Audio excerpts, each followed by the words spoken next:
নমস্কাৰ, মই ৰূপান্তৰ।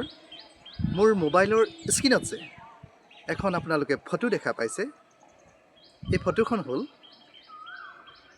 যোৰহাট কাকজানৰ উদীয়মান কণ্ঠশিল্পী, সুন্দৰ কণ্ঠৰ অধিকাৰী। কালি অৱশ্যে মই এটা মোৰ ফেচবুকত, ইউটিউবত পোষ্ট এৰিছিলোঁ, প্ৰচাৰ কৰিছিলোঁ। সেই ফটোখনেই হৈছে ৰিংকু ৰাগৰ। বিৰাট সুন্দৰ কণ্ঠৰ অধিকাৰী। আপোনালোকৰ এই আহিবলগীয়া ৰঙালী বিহুটিত যদি আপোনালোকৰ মঞ্চখনিত তেখেতক বিচাৰে, তেখেতৰ ফোন নম্বৰ মোৰ ফেচবুক চেনেলত আগৰটো ভিডিঅ'ত দি থোৱাই আছে বাৰু। তেখেতৰ লগত পোনপটীয়াভাৱে যোগাযোগ কৰিব পাৰিব। সঁচাই এগৰাকী সুন্দৰ কণ্ঠৰ অধিকাৰী তেওঁ। যথেষ্ট জেগাত তেওঁ প্ৰগ্ৰেম কৰিছে। পুনৰ কৈছোঁ, আচলতে মই ক'লেই নহ'ব, আপোনালোকক তেওঁ কেনেধৰণৰনো গীত গায়, বিয়া নামৰ পৰা আদি কৰি যি পাৰোঁ মই ভিডিঅ' দি যাম, আপোনালোকে চাব। আৰু মই ভাবোঁ আপোনালোকৰ ওচৰৰ সেই বিহু মঞ্চখনিতো আপোনালোকে যোগাযোগ কৰিব, কাৰণ বিৰাট সুন্দৰ কণ্ঠৰ অধিকাৰী। তেখেতেনো কিমান সুন্দৰকৈ গীত গায়, এটি গীত শুনোচোন বাৰু। আজি এটা বিয়া নামকে শুনো আহক। ওলাই আহে ৰঙা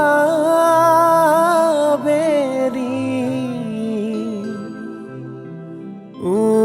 ওলাই আহে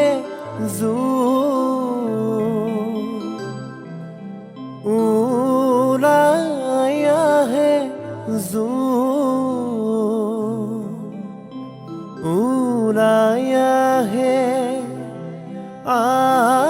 আমাৰ বাইদে বৰণ কেঁচা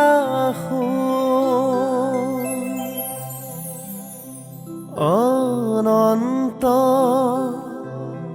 জ্বলন্ত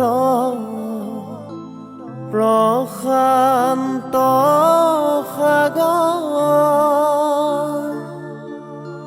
বেপাঘূৰিয়ে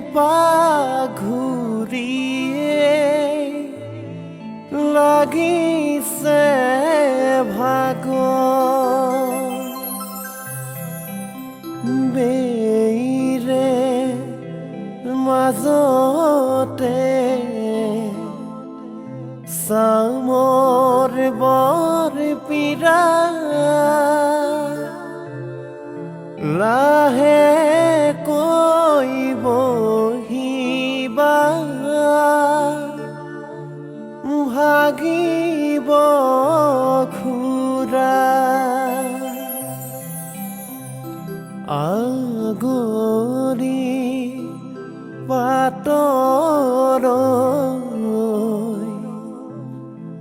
মেলিবা ভৰি, মায়ে সানি দিব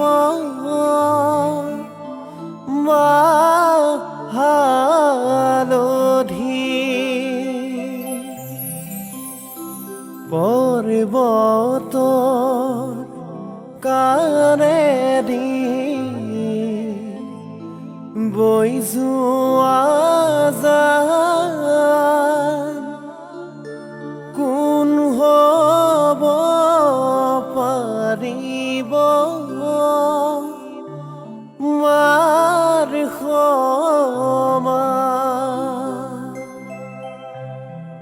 মা তোমাৰ মৰমী